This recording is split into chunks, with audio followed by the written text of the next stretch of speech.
Here are a couple of staggering statistics. More than 5 million people cycled through U.S. jails in 2023, and nearly half of people in jail have a history of mental illness. Jails are required to provide health care, but reports of them failing to do so are common. A healthcare provider is raising red flags about mental health care services in the Shelby County Jail. For many struggling with mental illness or addiction, spending months in the county jail can turn into a death sentence. Now, new reporting shows that people with mental illness often face a particularly cruel fate in jail: death by starvation. I looked at many cases that I think could fairly be called homicides, where people were actually looking on while someone starved to death or was dehydrated to death in front of them. Today, Pulitzer Prize-winning journalist Sarah Stillman explains why so many people are starving to death in U.S. jails, who's making money off of it, and what can be done to prevent it. From the studio at the Leonard Davis Institute at the University of Pennsylvania, I'm Dan Gorenstein. This is Tradeoffs.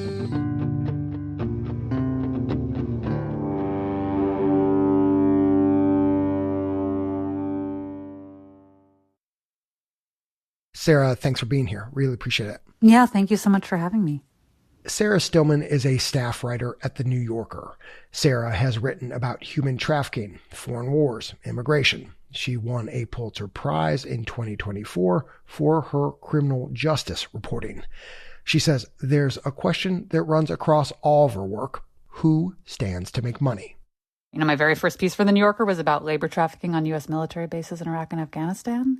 And so many of the themes of that project feel so parallel to what I'm looking at now in the context of county jails and the privatization of mental health care there. What we got when we tried to privatize U.S. wars is not actually that dissimilar from what we've gotten when we tried to privatize healthcare provision to the most vulnerable people in our own country.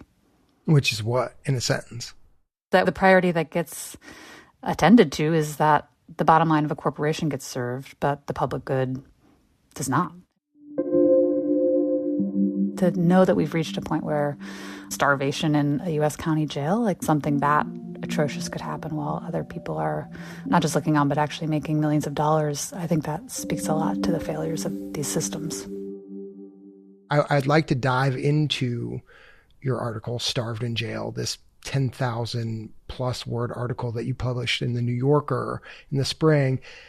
And it starts and is really anchored in the story of a woman named Mary Faith Casey. Tell us a little bit about Mary, if you would, please. Yeah, well, what interests me about Mary Faith Casey is she was such a loving, caring person who had 2 kids, Carlin and Karina, who she just adored.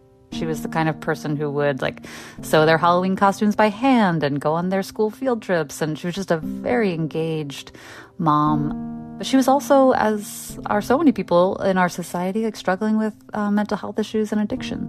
Right. I mean, she had been diagnosed with post-traumatic stress disorder, bipolar disorder, schizophrenia. She was on medication. All of which Mary told her jailers ultimately when she was locked up. What led to her being locked up in the first place, Sarah?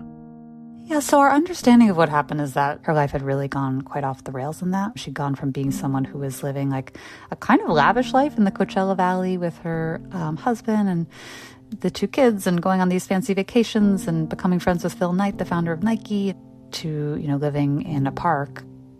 She'd been living for many years in California, but moved to Arizona where her son was. And that's the point at which she was arrested on this probation violation and sent to the Pima County Jail. And what happened to Mary once she got into jail? Well, Mary had been physically relatively healthy at that point in time, and she'd kind of gone back and forth between periods of being much more mentally healthy and periods where she wasn't taking her medications that helped her a lot. And so when she entered the jail, she made clear she was someone who had struggled with mental health issues and needed psychiatric medication. Her children's lawyers now contend that essentially the company that was responsible for providing that care, which is a company called NAFCare, wasn't really able to provide her with adequate mental health care, which included Mary going quite a long stretch of time without the medications she needed. I mean, you chronicle this in the article, Mary went from 145 pounds to, when she appeared in court some 4 months later, I think 76 pounds? Yeah, she was visibly emaciated to the point that the judge was just completely shocked. So Mary at that point was urgently hospitalized, but she was so far gone from many months of starvation in the jail that she was unable to be revived. I want to pause here on this word starvation, right? Because I think the word starvation for some could conjure this idea of guards withholding food and water from people. But Mary was being given food. Mary was being given water. She just didn't eat it. She didn't drink much. You write that's actually a somewhat common symptom of many serious mental illnesses. Right. A very common symptom that emerged when people went untreated and oftentimes even put in solitary confinement untreated was that they became really fearful. And sometimes they became fearful that the jail was trying to poison them, which was the case for Mary. There was also quite a number of cases I found where people were placed in solitary and like severe depression took over when they were untreated. And so they just kind of ceased to eat. And then there was a third category. I mean, tragically, unfortunately, there were definitely cases I looked at where the person simply wasn't given sufficient food or was actively deprived of the food or water that they needed. So that certainly happened as well. But many of the cases, it was more the consequences of untreated psychiatric distress and oftentimes the compounding factor of being put into solitary confinement when you're in the midst of a mental health crisis. So one of the most perplexing parts of this in my mind is that you have staff at the jail, the jailers, the guards, but also a medical team that are watching this as Mary goes from 145 pounds to 125 pounds to 95 pounds. Is this like benign neglect? Is this a failure of knowing what to do? As you think about Mary's case in particular, what dots were not getting connected? Yeah, I mean, I think it's quite a number of things. I think the lack of access to a speedy chance to go before a judge was one important part because, frankly, again, her charges likely would have been dismissed or would have been a very minor consequence, and that could have happened speedily if she'd had her right to court. But I think the most basic one was this was someone who had previously obtained psychiatric medications while incarcerated, and she had done okay. This had never happened to her before. In the Pima County Jail. She'd been there. This was her third stint there, in fact. Exactly. And so this was an instance where, because of the failure to provide the medication she needed to provide sufficient psychiatric oversight, Mary started skipping meals and then just essentially not eating or drinking very, very little, and then was allowed to just kind of continue in this vein until she just withered away. And so what happened after Mary's court case? So the judge agreed that Mary was quite emaciated. She was released to be hospitalized given the state of the emergency. But ultimately the hospital, the doctors there realized that she was kind of beyond the point of return. You know, they certainly did everything in their power, they say, to try to bring her back. But her organs, her system was just suffering from such a elongated period of neglect that proved impossible. And so she was released to hospice care and essentially taken care of by her family to essentially die, which is what the family was there for. We love you, Mary. I love you, Mary. It's all right. Mary. There's this one video, I think that you posted, of Mary's family surrounding her in her sister's home after she left the hospital. Forever and ever, you go be with the angels. I really faced the reality that like this could happen to a lot of people, no matter how privileged they are, no matter how many resources they have. The neglect bested even the most determined family members and people who were willing to put any resource to bear to keep their loved ones safe. And so that was really jaw-dropping and eye-opening for me. Mary died on October 6th, 2022. She was 65. When we come back, Sarah explains how private companies are often involved in many of these starvation cases and what's being done to prevent these tragedies from happening.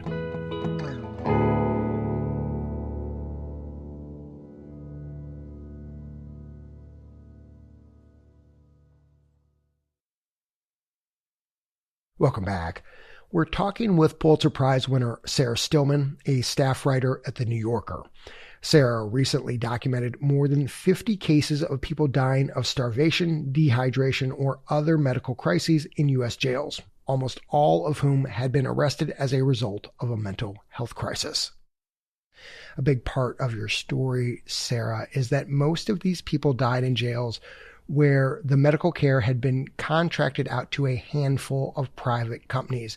Can you just give us a quick primer on how this works, this contracting between the jails and these companies? Totally. So often what you see is that a county will be making a contract with a company like NAFCare is one, but there's others like WellPath that offer mental health care and also medical care, often at a capped cost. So basically any additional money that's expended on care comes out of the corporation's pocket, which many people argue disincentivizes the provision of adequate care, and is topped by what we're seeing across the country, which is major staffing shortages and crises, so that a lot of these companies aren't actually staffing at the levels that they're contractually required to do. So it's another big factor. And you cite a Reuters report from 2020 that found that jails that contracted with the top 5 companies in the market had death rates that were 18 to 58% higher than those of jails whose medical services were publicly managed. Of the 5 companies studied, NAFCare that you just mentioned, who oversaw Mary Faith Casey's care in Pima County, had the highest death rate across a 3-year period. Given these outcomes, given the stories that you've uncovered, why are counties still contracting with these companies? Like, I guess at the end of the day, I'm trying to understand the appeal of working with the private companies to provide this care. Yeah, I think it's a really fair question. And this is where my own views got kind of complicated by my reporting, because I realized, as much as I'm highly skeptical of the results we get when we privatize critical public services, I did talk in Arkansas to the sheriff there, and the sheriff was really candid about, he was like, look, we're being put in this weird position where we are not equipped to be mental health providers, and we're being used in that way because the front end services aren't there. So the problem is less about, the privatization as it is about the fact that we're being put in this role that we don't want to be playing, that we're not equipped to be playing. And I think there's something quite compelling about that argument. I'm not necessarily going to trust that if we handed all of this over just to county sheriffs, that the system would necessarily be more accountable. So where do you land on this question of privatization? My kind of top line of what you just said is, it would make sense that a county jail says, this is not what we know how to do. We jail people. We don't treat them for mental illnesses, but as our institutions have become the places where these people are kept, we should be contracting with experts to deal with it. It sounds like there's some sympathy you have there. I mean, I think we know for sure what's not working, and that's the current model, whether it's private or whether it's, in many cases, when it's run by the sheriffs, it's also unaccountable. I don't think those are the only 2 options on the table. There are models that are growing of actually deeply thoughtful, integrated healthcare provision that connects the front end, the period of incarceration, and the period after incarceration. So I think that's the realm where we need a lot more resources and we need a lot more experimentation. But I think what I could say with absolute confidence is that the things that happen under the care of a private company are often hidden from view because they're not subject to public records requests. They're not subject to a lot of the kinds of transparency that public institutions are. And so the lack of public transparency in the privatization context is, I think, an area of serious concern. I know that NAFCare declined to comment on Mary's case, except to say that they found the version of events outlined by her family's lawyers as, quote, inaccurate and demonstrably false. You did talk with the CEO of NAFCare, a former Department of Justice lawyer named Brad McClain. What did Brad have to say? He agrees that at the front end of the system that we need clear models for preventing people's incarceration to begin with through actual, true mental health care. He, I think, made the good point that despite the fact that, in the case of the place where Mary was in jail, this jail was understaffed. There's an argument that, county sheriffs can't necessarily do the staffing job any better. But then it's not entirely clear to me that the depth of neglect that led to these instances is always being understood and acknowledged. And in some cases, some companies are outright denying it, despite the fact that they're reaching these settlements with families often. Sarah reviewed more than 40 lawsuits involving claims of starvation, dehydration, and severe neglect in jails, many of which ended with multi-million-dollar settlements paid by companies and taxpayers.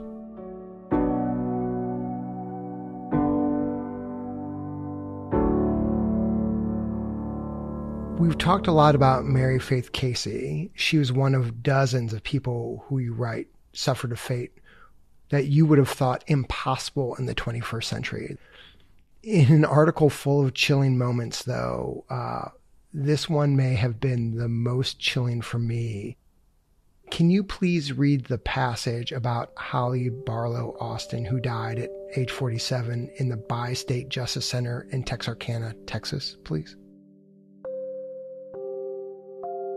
Barlow Austin had serious health issues that the jail's private operator and medical contractor, LaSalle Corrections, neglected to treat, leading to sudden blindness. She found it difficult to locate the food and water in her cell, and she began to go without it. In jail footage that I reviewed, she realized that she'd knocked over a precious cup of water with her foot, tried to drink from it, and curled up in a fetal position when she found that it was empty. Another day, she screamed and waved her arms, seeking help from a nurse. The nurse looked at her, then left, jotting, according to records, quote, 0 needs voiced, and, quote, 0 distress noted. Barlow Austin died the following week of meningitis and other complications. LaSalle Corrections and other defendants agreed to a $7 million settlement. You go on to write that an autopsy of LaSalle Butler, a 27-year-old dehydration victim in South Carolina, showed, quote, possible postmortem rodent activity. Another preliminary autopsy, this one of Ramon McGee, a 42-year-old from Memphis, Tennessee, suggested that McGee's body was plagued with, quote, extensive insect infestation. Maybe this is a naive question, but how is it possible that this lack of care, this torture, as you describe it, is allowed to happen? That was the question I had, is how do we move in our minds from just the cliched idea that we all already know that, like, okay, yeah, people are not being treated well in jails and it must be really crappy in there. I mean, this was so far beyond anything I ever would have imagined, like so horrible to even know how to begin to write about it. And I remember one lawyer, before sending me one of the jail death videos, said, like, this is going to stain your brain. And he was right. I mean, like, it has stained my brain. There were many nights working on this story I truly could not sleep because I watched videos. And it wasn't just videos of people being starved across days and weeks, but also people being, like, mocked at and laughed at while they're in immense suffering and solitary confinement. And that was really hard to compute. Like, I wish I could answer that for you, but all I know is just the level of urgency of what I saw. I don't know how we've allowed it, is I guess my answer. I really don't know.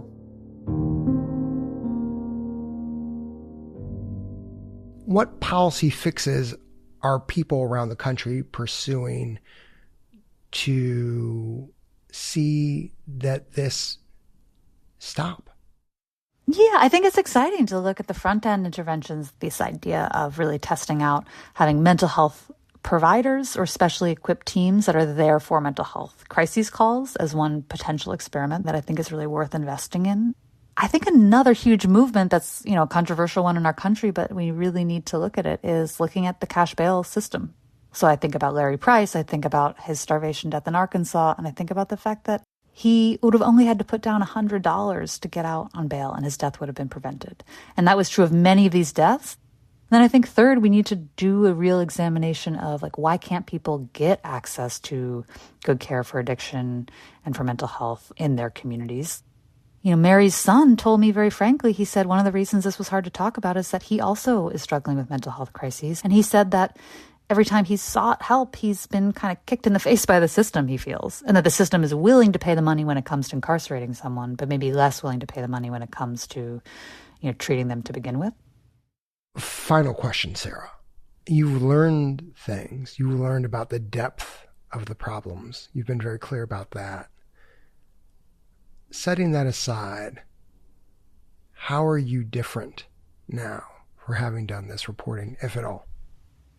I think like a little part of me is just like always going to be heartbroken by the things I saw while doing this project. Like, I don't think I'm ever going to get over that. Like, just the depth of having to face like the kind of cruelty we can do to each other when we have dehumanizing systems in place. Like, that was really something that I'm not going to get over. And I just accept that that's part of doing this work, is like you take in things that are going to stay in your brain. But it was kind of refreshing to think of how complex the problem is, because it makes me feel like there's so many tributaries that will feed change here, and so many different systems that need to be revised. And people are doing really active work in all of those contexts. People are working to transform housing injustice and the lack of access to affordable housing, and people are working to find better treatments for mental health crises and addiction. And I was just looking yesterday at this Bible passage that I ended the piece with, that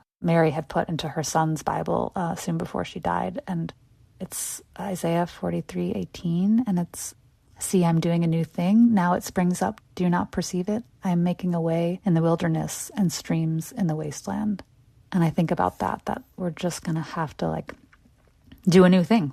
And like that has been very renewing for me. It's like, that's what we need. Those are the experiments we need. And so I'm heartened by the people who are committed to that. Sarah, thanks so much for taking the time to talk to us on Tradeoffs. Really appreciate it. Yeah, thanks for these substantive questions. I really am grateful. I'm Dan Gorenstein. This is Tradeoffs.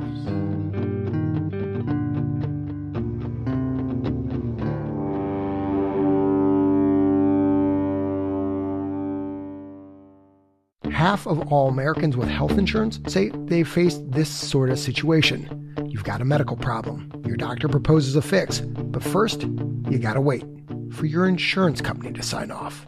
I don't know how people who work full-time, say a single mom with kids, I don't know how they would navigate this.